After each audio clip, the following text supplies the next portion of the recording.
Great morning. So excited to be with everybody today. For those of you that are new, this is our BMG.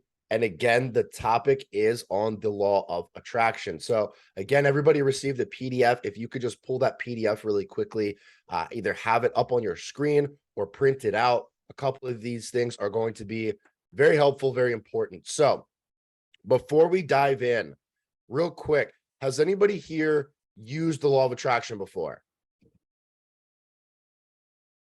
100%. Everybody's hands should have gone up, right? Because this is something that's always operating. Jack, good morning. Good to see you, brother. Real quick, there's a PDF that you should have received.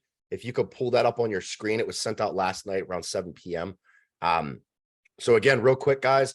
And by the way, if anybody wants to share any of these, you don't have to go super in depth, but I would love to hear some of the ideas. So again, what we're doing, when you pull that sheet up, the first part, what are 3 things you want to stop attracting in your life? And then the other part, what are 3 things you want to start attracting in your life? So does anybody have one they just want to share real quick? For which side? Either one. I would like to start attracting more money into my life. It's a huge Stop one. attracting brokenness. I bet a lot of people would probably want to attract more money in their life. Matt, what you had one? Yeah, I want to not attract toxic people. There you go. That's good. That's a good one. So again, whatever yours are, whatever you want to stop attracting or start attracting. So jot those down, get at least one down for each category, because you do want to have a sort of a roadmap. Okay.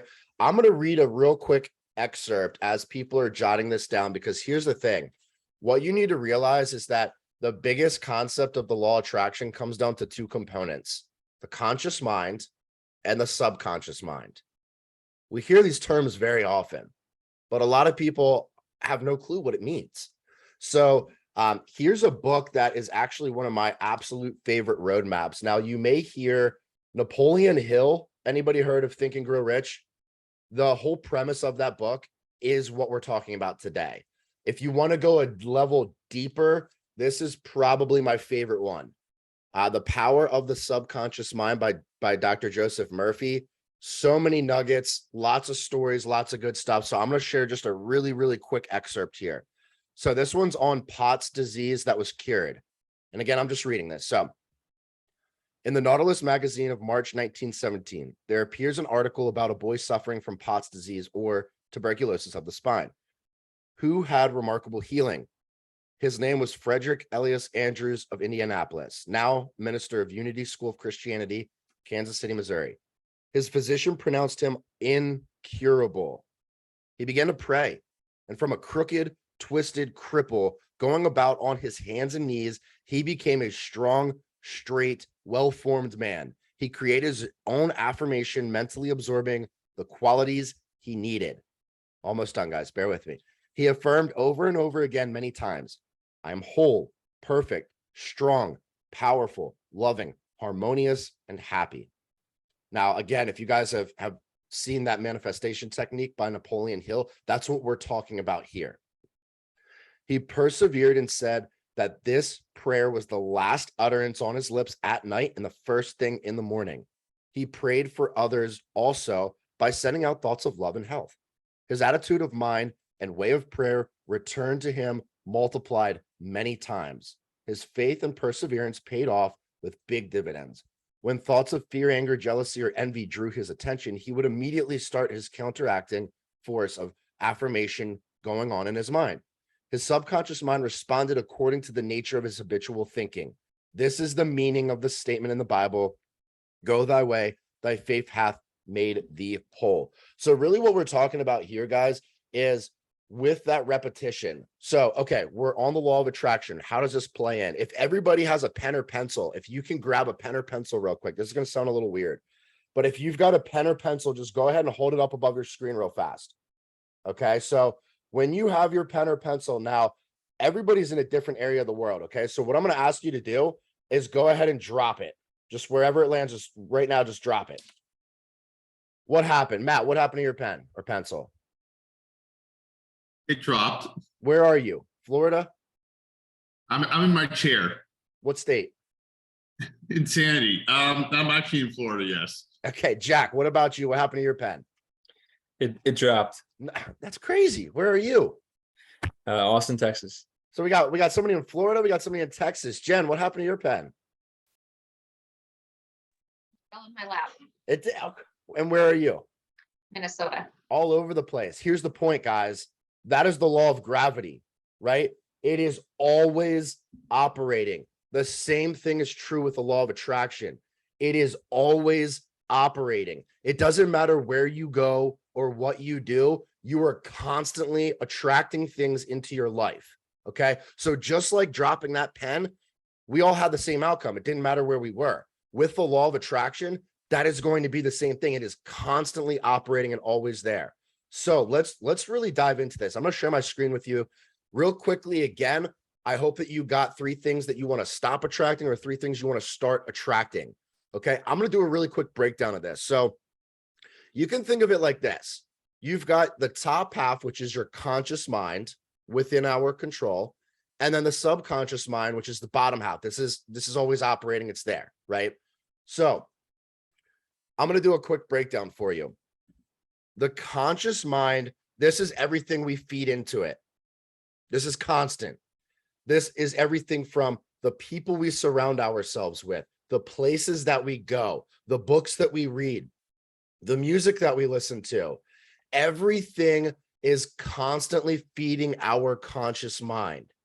So the cool factor here, this is within your control. For example, let's say you wanted to learn more about physics. Well, you could go read a physics book. You could attend a seminar. You could go to a class. That is the control over the conscious mind of putting the right things in your brain. Everybody good there? You have any questions on this? Okay, cool. Right? Makes sense. Conscious mind within our control. We are doing this from the second we wake up to the second we go to sleep. The vibration is a little bit different. So here's the thing. Whatever we put into our conscious mind, good books, good thoughts, good people, etc., we create a level of frequency. Just like a radio station, we create a level of frequency. And what happens is we put that vibration out into the world. Whenever that vibration goes out into the world, it's going to hit another frequency and it's going to attract a similar vibration back to us. So you can think of it like this. A radio station puts out a signal from one tower and it goes to the other tower and it stays on that vibration and frequency the whole time. It doesn't change. Otherwise, what is sent would be received differently, right? So the vibration goes out into the world, it finds that frequency, and then it attracts that back to us exactly. So we have control over this in the conscious mind. Now, here's the different part. The paradigm. So this is a true story. My grandparents were at the tail end of the Great Depression, and they virtually raised me. So they are under this premonition of super conservative, right? They don't want to spend money on hardly anything. They don't want to waste things. I mean, this is a time where if something was broke, you didn't take it to get fixed. You fixed it yourself, right? It was a very different ideology. So many years passed, they got out of the recession. By the way, my grandparents met when they were 13. They've been together ever since. So they've been together through this whole thing. They got out of the recession, but they kept that paradigm. So even though they made more money, they consciously changed the thoughts, the people, the things that were occurring. The paradigm that went along with this continued to attract. So what is paradigm? Paradigm is essentially the habits that we create or the environment that we create. So how is this relevant to the story with my grandma? Well, again, she went through this period that created habits that forced them to save money, not cut corners, fix things on their own, right? They went through an economic surge, made it a good amount of money, many, many years passed. But here's the thing. She is still in the same paradigm. So what that means is she can literally have $1 million in the bank and she is going to go to Big Lots and look for that can of green beans that's 30 cents versus going to a supermarket where she'd spend 50 cents, right? So even though her conscious mind has changed, she's made money, the vibration is different, She's stuck in that same paradigm, in those same habits. And because of this, she can never fully bridge to the other side. This is the biggest breaking point for most people. One of the things that was shouted out earlier was wealth. I want to attract more wealth into my life. Well, here's the thing.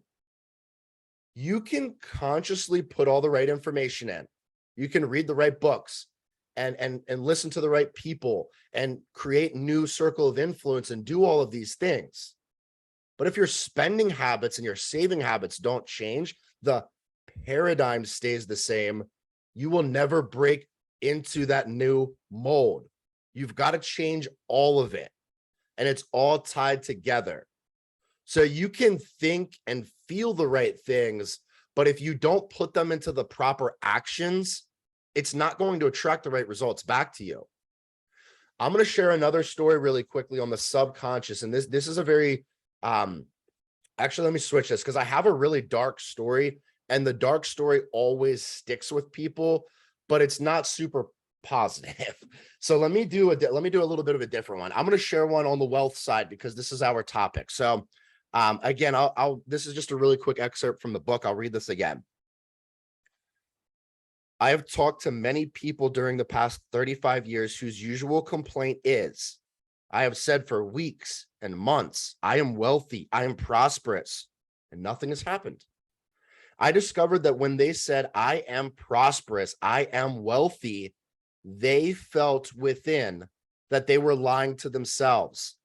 This is the separation of conscious and subconscious, right?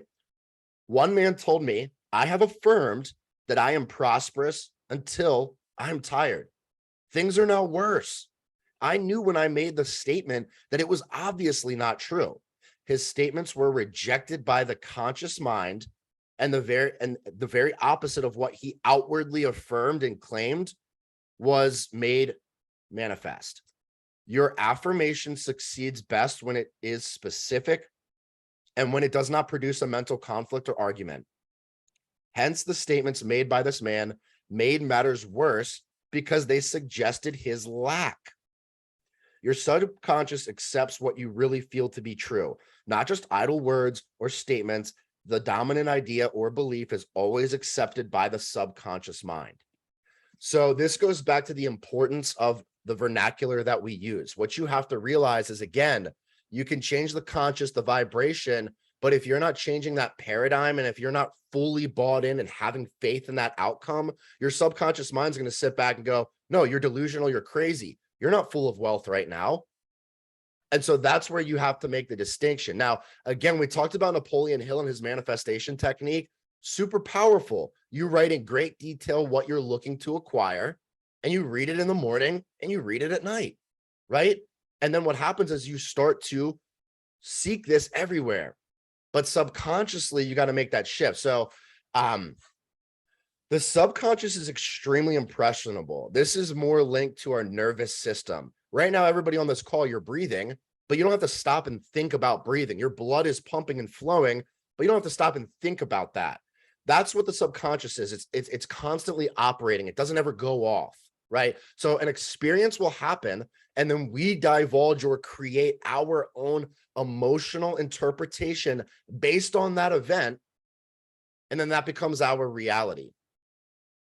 So let me just stop for a quick second because a lot of this is pretty heavy information.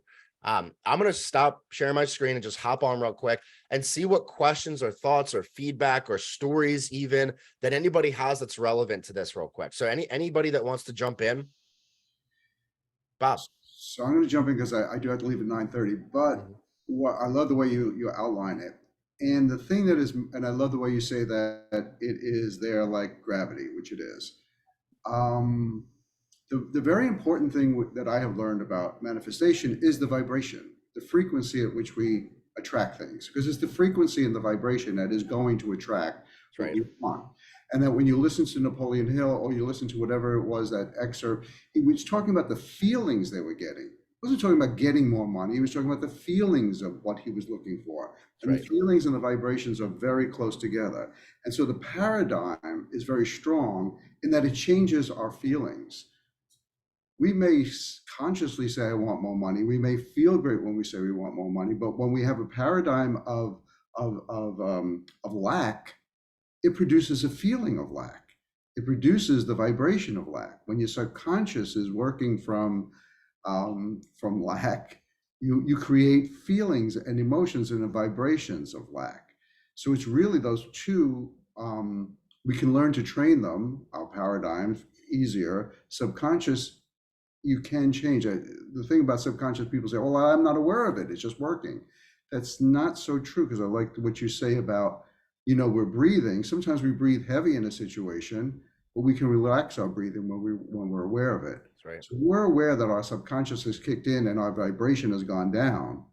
We can raise our vibration at that point, because it's the vibration that brings in the attraction, that brings in what it is that we want. And it's the vibration, the emotion, and then the universe will give you the things that equate to that vibration or emotion that you want. It's not just money, it's abundance. It's a feeling of safety. It's a feeling of security. It's a feeling I can spend money on anything. So whether I have 2 cents or $2 million, I will always spend half of what I have, because I'm abundant. And there's always still another half.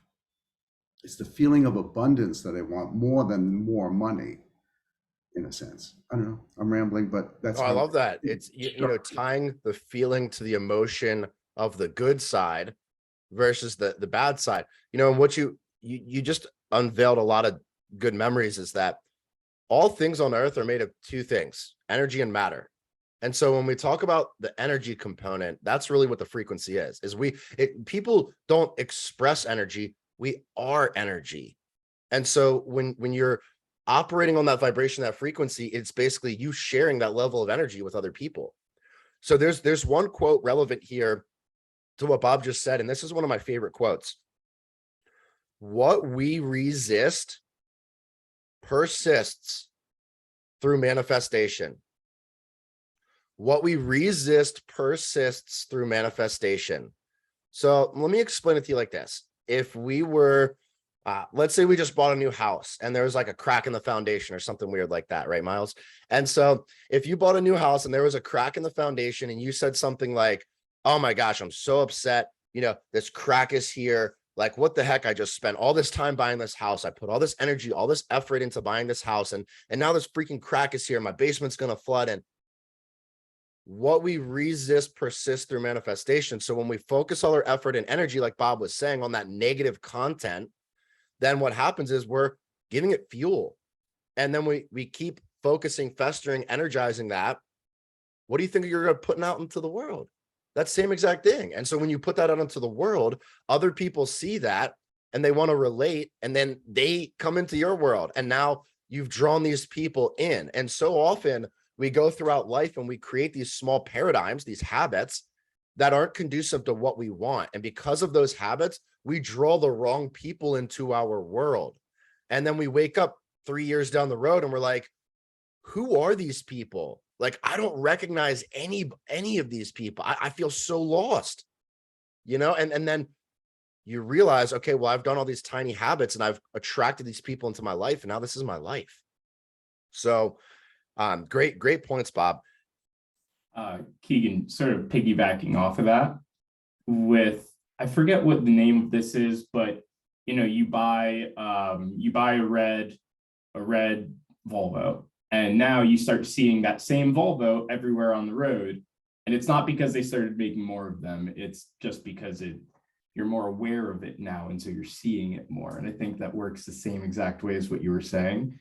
And something I like to say from the book Flow that really stuck with me is attention is a superpower.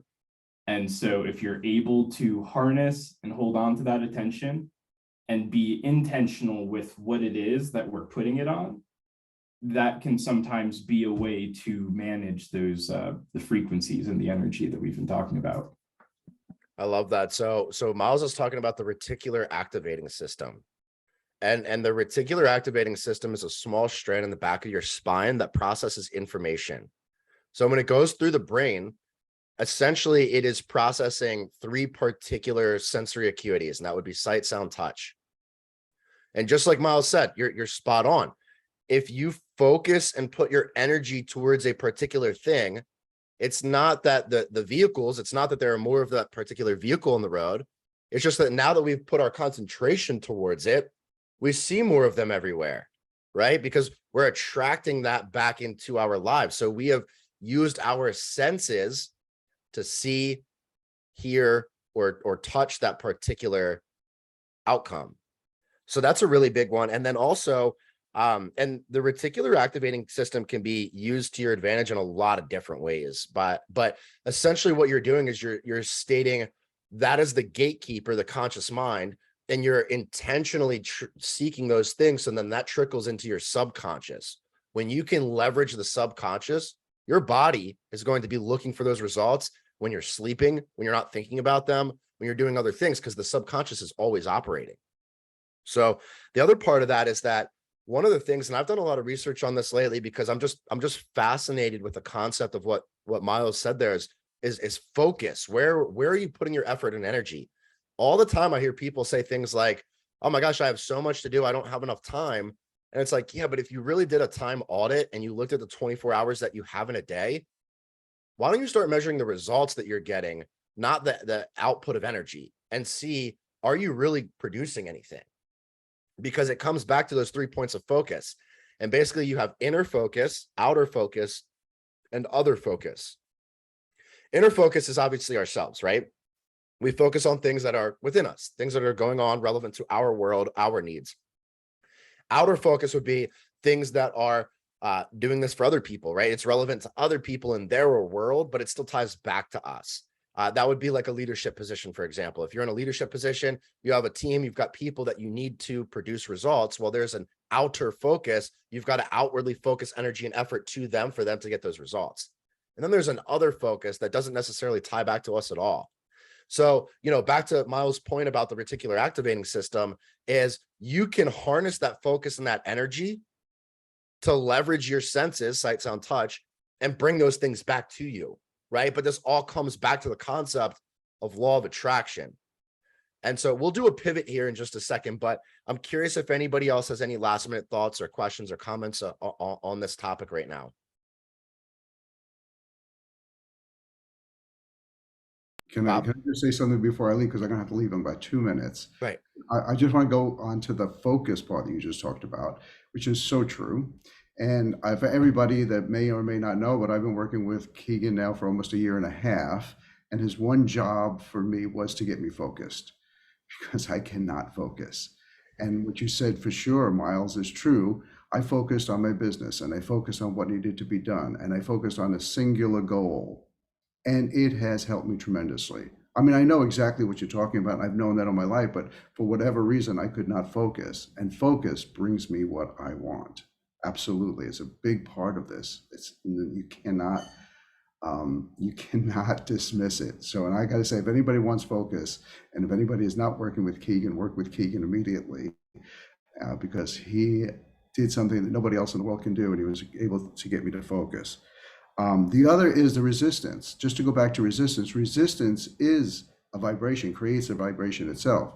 So if you're resisting something, you're going to bring more of that into your life because it is an emotion, it is a vibration, and that's what you're bringing in. Whatever you're resisting, you're going to be bringing in more because it's because that's what you're vibrating at, and your whole universe is attracting it. And with that, I do have to say goodbye. Love everybody, and I'll see you again next week. Thank you so much, Bob. Love you. Have a good day. You too. So again, guys, that goes back to that point. If you put your energy, effort, focus on one particular thing, if it's good or bad, you're going to bring that back into your life, right? So whether it's something that you're avoiding or something that you want, it doesn't really matter. The subconscious can't differentiate between the two. It just says, okay, your energy, effort, and focus is on that. Let's go find more of that. Cool. So this all ties back, and I'll share the screen again really quickly, but this all ties back because here's the thing. Again, you can focus all the energy, effort on the conscious mind and putting everything towards the right output, whether that is acquiring more money or whether that is creating a work-life balance, whatever it is, you consciously can start to create that. Once you start to put the energy, effort, time, resources into this, then again, that vibration is going back out into the world. And when that vibration, that frequency goes back out into the world, it's going to be picked up just like a radio station. Somebody, something is going to see that and receive it, and then it's going to come right back to you. So, for example, by the way, you can say something along the lines of, maybe you guys have heard this before, but there's a quote out there that if you were to distribute all the money in the world, like let's just take the US, for example. If you were to take all the US currency and distribute it amongst every person equally, within a year, all of that money would be back in the top 1%. Because people don't know how to spend. Just because you acquired all this money doesn't mean you actually know how to manage wealth now. And so the truth is that with that same example, you can consciously have all the money. You can start to listen to the right things and read the right books and be around the right people. You can put the right vibration out. But here's the thing. If you don't change the habits, the paradigm that you're in, you're going to lose all that money. So the paradigm would be the supporting actions. For example, okay, cool. You want to save some money? Well, you're probably not going to go eat out 3 meals a day every single day of the week because that's extremely costly. You can save a lot of money just by eating in, making your own meals. But if you now start to act like, oh, I'm abundant and I have all the money in the world and I don't need to be frugal or conserve any of it, you're going to lose it really quickly, right? It's like, has anybody here read The Richest Man in Babylon? Highly, highly, highly recommend that book. It is, you can read the entire book in one sitting if you really have the time. You can buy The Richest Man in Babylon online on Amazon right now for $4. $4. There's no reason not to get it. If you don't have that money, go ask your kids to borrow it. The point is, that book right there, it's told in stories and it helps you to understand that whole process. And so again, what he really focuses on helping is not just the conscious concept, but also the paradigm of long-term acquirement. So really what we mean here is like, okay, he's got a 7-step process. For example, if you want to start making more money and attracting more wealth into your life, step number 1, you got to start saving 10% of what you make. That is the first step. Once you do that, though, you build on this point to the next step and the next step, which, you know, the next step would be investing and so on and so forth. So the point, it's all tied together. Let me open it up to the group real quick. So if you guys don't have any questions or comments, I would love to hear an example. So any questions or comments, or if you guys could share one of those attraction pieces, one thing you want to stop attracting or one thing you want to start attracting. So let's go through this real quick. If anybody can just go ahead, just blurt it out. I want to attract more joy. Amazing.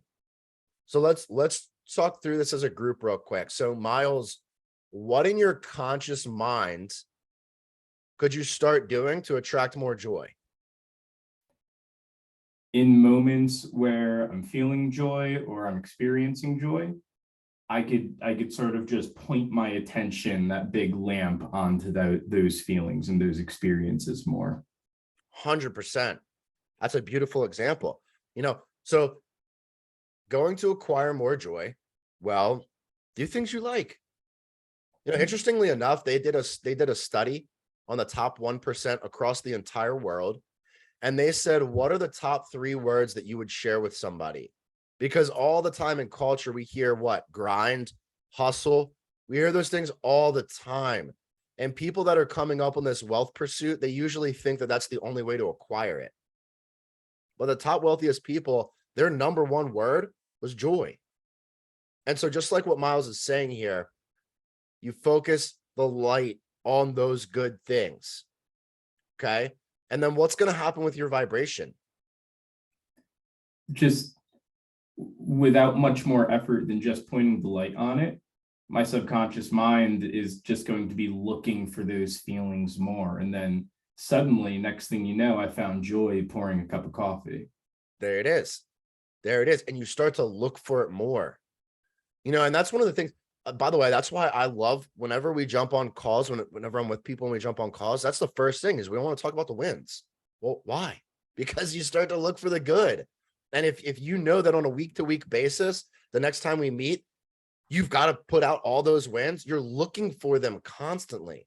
And when you're constantly looking for them, that vibration is going back out into the world. Let me share a really quick story. This is a true story with you guys. So two brothers, and some of you have heard me tell this. There are two brothers, and this is directly under veterans, right? So both of them were biological brothers. They went into the military together. They were both Marines. They went overseas. They did several tours together. When they finally got back from the tours, again, both biological brothers in the same squadron, had virtually all the same experiences. When they got back from the tours, they both had PTSD, post-traumatic stress disorder. After 1 year, brother A still had PTSD. He had lost custody of his kids. He was deemed an alcoholic. He barely made any money. You know, he was going through a divorce. It was nasty. It was ugly. The other side, brother B, a year later experienced what we call post-traumatic growth.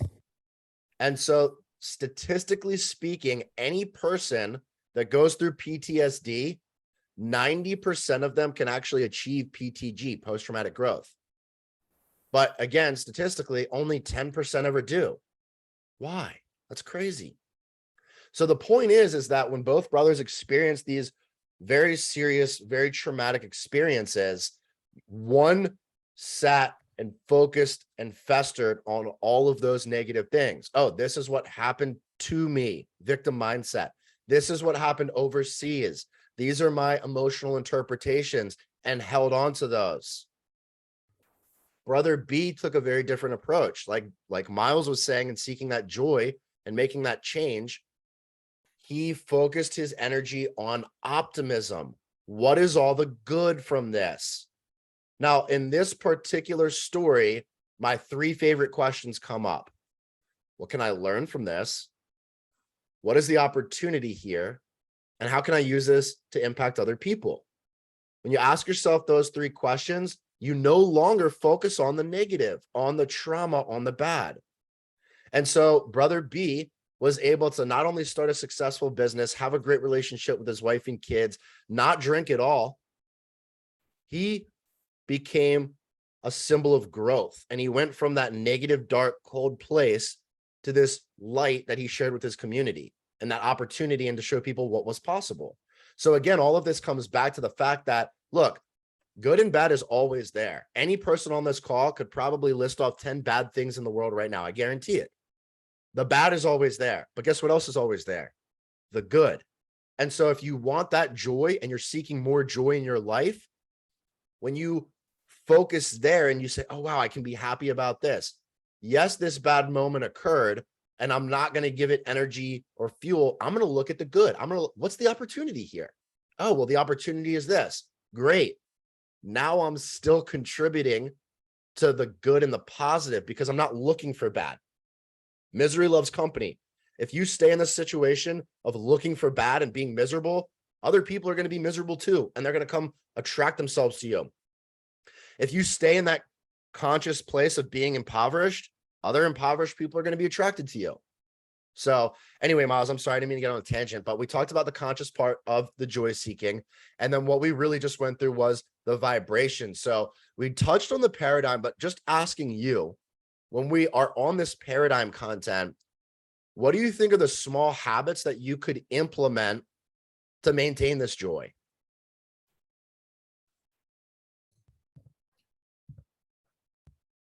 Maybe just taking a mindful moment when I'm experiencing joy, instead of going, this is nice, and moving on with the day, saying, hey, I really like this. Let's sit with this for a moment. I love that. So intentional reflection.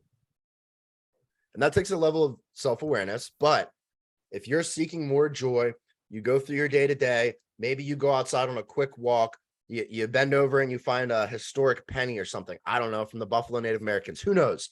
But you see that moment and you go, wow, this is really cool. I want to capture more of this. And so you stop for a second. And again, you can run through those three questions. Well, what's the lesson here? Oh, well, I can find happiness in small things in life. What's the opportunity? Well, maybe I can share this with somebody else and they can find some joy in their day, and it only took 5 minutes. And how can I use this to impact other people? Well, again, seeking that constant joy. So going through your day to day, you have identified what you want. You want more joy. So in the conscious mind, you should be looking for more joy. You should be reading more things that bring you joy. You should be doing more activities like climbing or whatever it is that make you feel that. And then when you stay in that place, you're vibrating on that level. So you put that back out into the world. Based on your habits and environment repeated constantly, that is the paradigm. So if you stay in that place long enough, those results are inevitable. Now, here's one part that we haven't really touched on in the law of attraction. This isn't always constant. You got to realize that sometimes on that frequency, that vibration, it may take time to reach the other destination. So what we're really saying here is just because you implement this for a day or a week, you know, oh, that wealth, for example, I deserve the wealth. I'm going to find the wealth. But if you only do that for a day or a week, is it really fair that your paradigm, these habits that you've created for 20, 30, 40, 50, 60 years, if they haven't changed, then that 1 week isn't going to do anything for you. It's got to be long-term. And so again, in that pursuit of joy for Miles, when you're going through this process, you can't get lost in the process. You got to realize that, hey, this might take time. It might take a week. It might take a year. It might take a decade. I don't know. It's different for every person and it's different for every outcome. But you will get there if you put the right things in consciously, you vibrate on the right frequency, and you shift that paradigm. If you do those three things, then subconsciously at some point, your brain's constantly looking for it. You're going to make that breakthrough. It's inevitable. Any questions or thoughts on this? Anything that anybody else would like to share for Miles on that specific example of using the law of attraction and seeking that joy? Keegan, is this kind of like looking at everything from the glass half full? More or less, Jeremy. That's a great question. And really what I would boil that down to is optimism.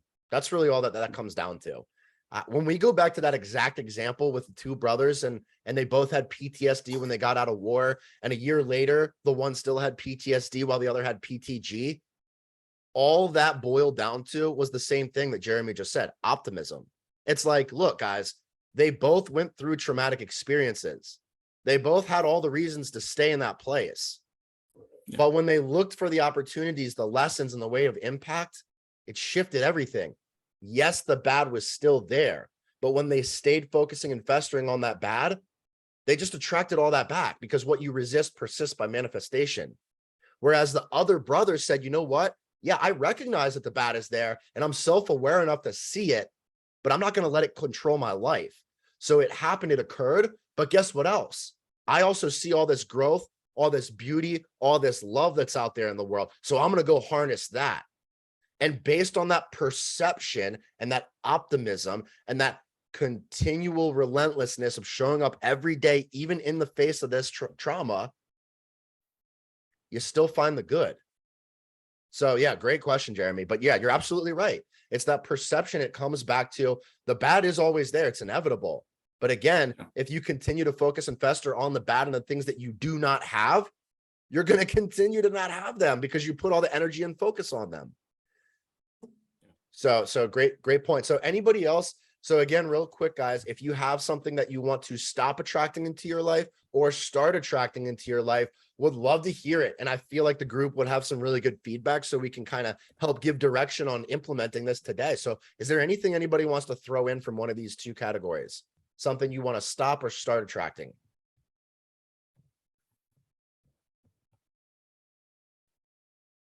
Hey, Keegan. Yeah, there he is. Hey, hello. I can go back to what I initially had mentioned to you. For some reason, and I don't know why, I pull constant Britney moments where I have people that are toxic. So I tend to be a narcissist magnet. And so I'm trying to avoid people that are gonna put me in the ground faster. So not that I want to. I mean, you know, as you know, I'm a pussycat, but apparently I attract me meow. So in order to, you know, circumvent that, how do you basically avoid people that are assholes and bitches? I mean, for lack of a better term. Well, I'm gonna open this up to the group because I really want to hear what other people think on this. But it goes back to what Jeremy just said. Right. So I'll get into this, but I'm curious if anybody else has any thoughts, comments, questions on this for Matt based on what we've gone through so far.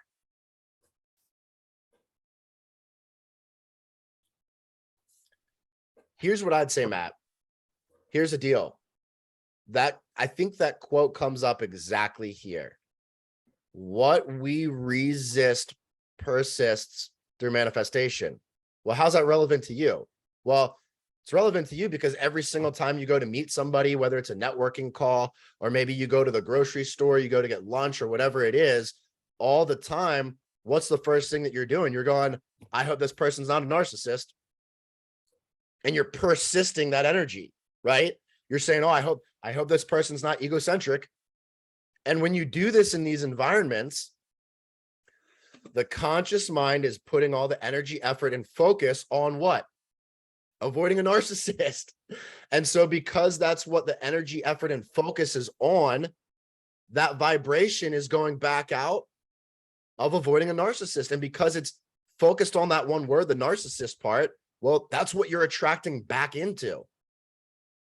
So what do you think is a conscious shift, something that in your mind you could do to instead vibrate the right people back, those non-toxic people? What do you think would be the first step here? Or anybody, by the way, in this particular situation, if you've got a thought, we'd love to hear it. I don't know if it's scientific or anything like that, but I mean, essentially you kind of get what you're going out there to look for, whether or not you know it or not, essentially, I think. So, I mean, how do you change the people that you're attracted to or that are attracted to you, essentially? I don't necessarily know, other than I assume being the best version of yourself, maybe. And I know that's a little corny, but I think it's probably reality, at least for me. I mean, I'm a Southerner, so that's kind of the way things work. But yeah, if you go out there and be nice to people, essentially, and try to put yourself in the right positions, then I would assume that may change the people that are attracted to you. I'm not sure.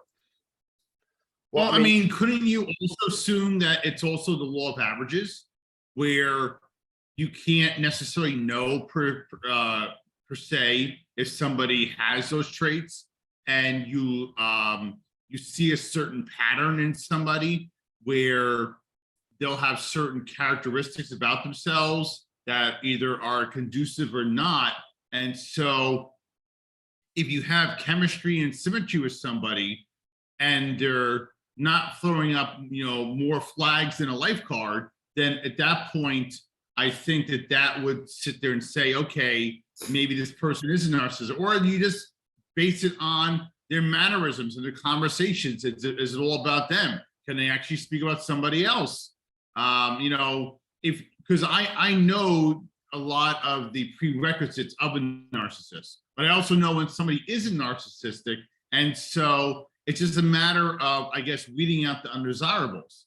But in my lifetime, that statistically has been the case, both personally and professionally. So all I'm trying to do here, if possible, is break the cycle. And so I think by meeting more people, I think that would help, because not everybody's a narcissist. And I consciously realize that, but I guess subconsciously, maybe have the realistic mentality, and not everybody's, an asshole or a bitch. And maybe at that point, things might change. I mean, that's the only thing I could speculate and percolate at this point. So just throw it out there. One thing that Jeremy said that I really liked was what you search for, you will find, or what you're seeking, you will find, or it was something along those lines. And it draws me to a question of, have you ever felt, or have you ever heard somebody say, like, this person just brings out the best in me? Or like when you're with somebody, like you just feel better about yourself. I think that's an experience that we all feel on some level with certain people here and there. But in the context of this conversation, what if we were able to use that to make a shift in what we're seeking? Right? Because if what we're going to look for is what we're going to find, inevitably, eventually, what if instead of going into this conversation and saying, like, listen, I got to shake this guy down, I got to find out if this is a real asshole or what if we go into this conversation, we're like, I want to see if I could distill the best part of this person while I'm talking to them. You know, I want to see if I could get to the truth of who this person is and bring out the best in them. Yeah, Because so then basically what you're saying, just might find it. so yeah, so basically what you're saying is, you know, look for the best of people, not look for the worst of people, or don't have the mentality where somebody's out to necessarily screw you over. You know, see the situation for what it is, not necessarily for what it isn't, if that makes any sense. Yeah, Yeah. exactly. Like instead of like, let's take these polarizing words out of it, right? Like, let's say, I'm not looking for the best, I'm not looking for the worst, I just want the truth. Like, I So- like getting to who the person truly is. And you know what, maybe you'll get lucky and that's a good person. So almost like the Goldilocks and the Three Bears with the porridge, you know, you don't want hot or cold or Katy Perry, you just want right in the middle. Yeah. Yeah, I'm gonna just interject too. I think regardless, I think you should just kill someone with kindness, regardless if they're good or not. I think you're gonna deal with people that are generally negative no matter what. So I think kind of answering their negativity with kindness, they're gonna look at themselves and be like, man, maybe I should be a little more kind. So I think like expecting everybody to be great is also, you know, hard to do. So I think just be your best self regardless, and why let that person's negativity bring you down. I think continuously put that vibration out. So that's my 2 cents. Yeah, it's all perception and perspective. So thank you guys, I appreciate it. Yeah, absolutely. And going back to touch on a couple of points here, you know, the concept of pattern recognition came up. And again, when we boil this down to really get to the root of it, what we're saying is if you look at this process, this more or less, this is how it goes. You know, this would be the first step. So in the conscious mind, what would Matt do? Well, Matt would go from, instead of saying, let me avoid narcissist, to now let me seek compatibility. That's it, my man. We don't have to overcomplicate it, right? It's not, it goes back to that quote. And I love this quote. And honestly, you kind of have to toy with the concept for a little bit, but what you resist persists through manifestation. So again, if we go out there and we're resisting narcissists, well, we're persisting that because we're manifesting that energy. Again, to really break through for you, Matt, in this particular setting, in this example, in the conscious mind, you do the opposite. Okay, I'm not avoiding this. No, I am seeking this. I am seeking warmth. I am seeking understanding. I am seeking a neutral playing field.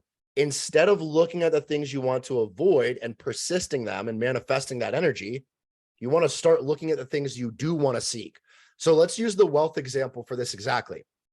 Okay, well, if I sit here and I go, okay, look, man, I barely can pay the bills. I am struggling to put food on the table. Oh my gosh, all this it's so hard. It's so difficult. It's so arduous. This is rough. When you're focusing on the energy and effort on that particular content, well, you're just perpetuating it back to you. Whereas instead you start looking for the solution, not focusing on the problem. Okay, well, what's the solution here? Well, the solution is I could make more money. Okay, cool. How do I do that? All right, well, maybe I start with my skills. Maybe I personally develop my skill set so I bring more value to the marketplace. And when I bring more value to the marketplace, I know I'm going to make more money back. That's just simple economics. So instead of saying, this is what I don't want, this is what's going wrong, this is what's going bad, the PTSD, we focus on what's going right, what we do want, what is good, the post-traumatic growth, right? And that's another way of basically saying, look, guys, in the conscious level on a day-to-day basis, we all have to do this. We all have to stop and say, look, am I operating on a victim mindset or a victor mindset? Happens to all of us. We're all human. Do you know the average person has roughly 70,000 thoughts a day? and majority of those thoughts are negative.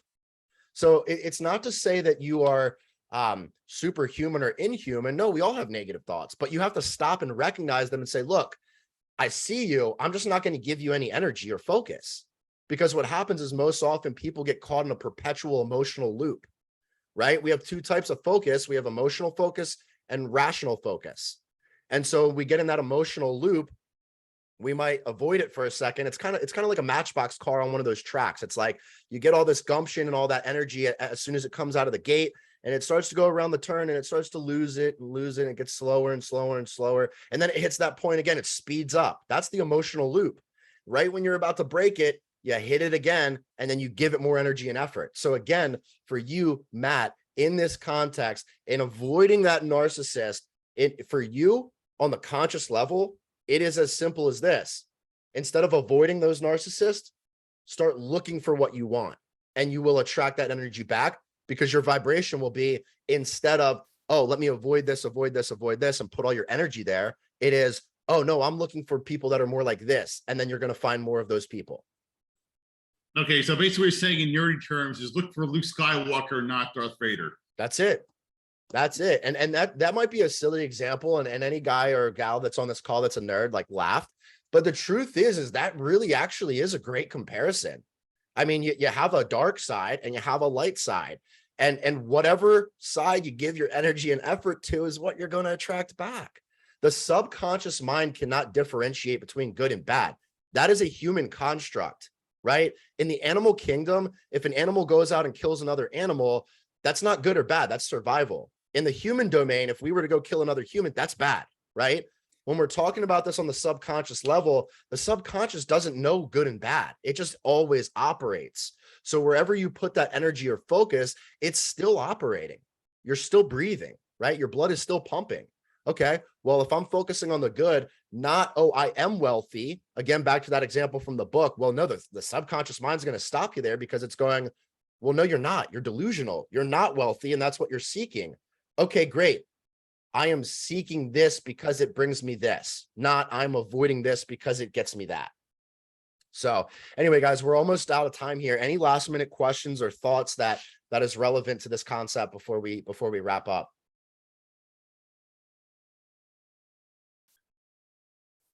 Okay, so before we close out, I would love to just hear really quickly any takeaways that you guys have. This is a concept that, I got to be real, is not something that just clicks overnight. It's not something that just happens. You got to toy with this. I will send this back to everybody. So I recommend that you listen to it, you review it a couple times. If you want some other tips or tricks, in my humble experience, Bob Proctor has some fantastic videos on these that are really short and easy to conceptualize. So he's got a couple like 5-minute, 7-minute videos on the law of attraction. But again, I would love to hear any takeaways from anybody, anything that stood out to you today from this call. For me, it is what you resist will persist. I don't know that I've heard that before, but when you said that, I was like, oh, that's audio gold. That's really good. So just, being more cognizant of what is it that I'm resisting?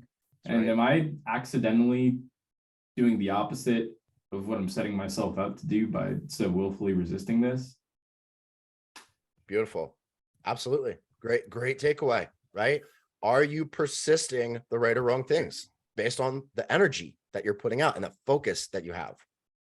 Anything else, guys? Any other takeaways or comments or thoughts, or maybe snide remarks? I have a question on that. All right, so how are you letting go of the resistance? Just accepting it? Is that like your best kind of advice for that? Just accepting like the resistance and letting it go? Like, what do you say there?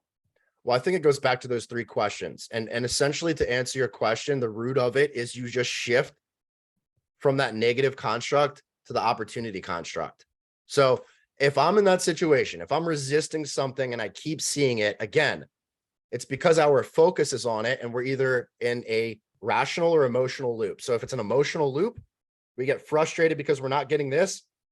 We go in that pattern and we hit that pattern again.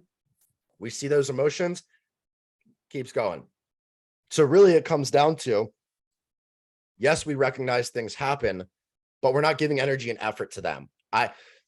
That's the concept of reflection, I think, in a nutshell, is if you were to take an experience, a situation, whatever, you look at it and you see it for what it is, but then you realize that doesn't have to be my future. And so you create a new vision on what you do want, so resist what you persist. And Jack is basically saying, okay, well, how do I not continue to put my energy and effort in that if I'm resisting something?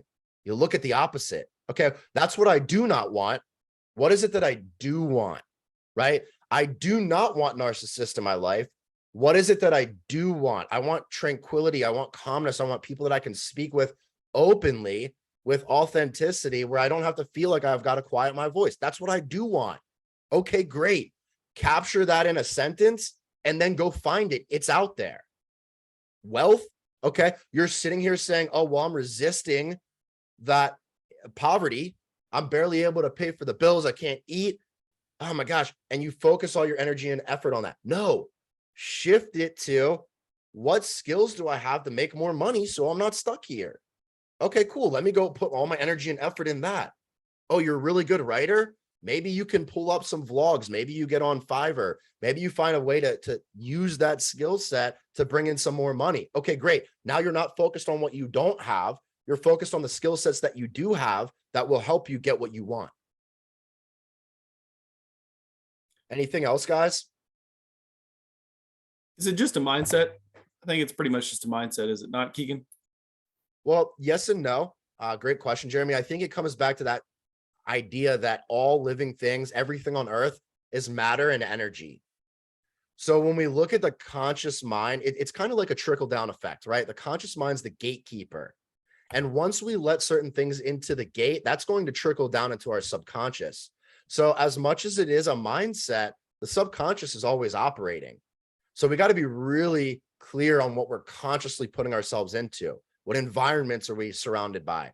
What people are we surrounded by? What conversations are we having? I know this sounds ridiculous, but it literally is as powerful as what music are you listening to? I mean, because here's the deal. I listen to all types of music. I love music, right? But if I'm in the gym, I'm probably not going to be listening to reggae. It just doesn't fire me up. It's not the right energy.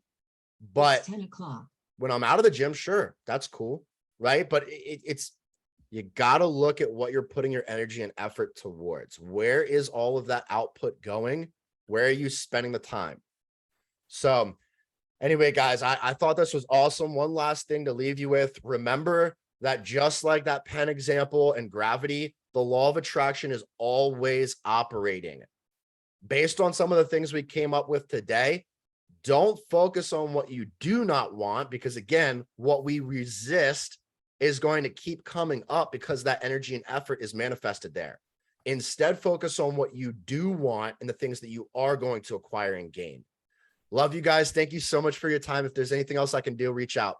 Have a great day. Thanks, Keegan. Take care, guys.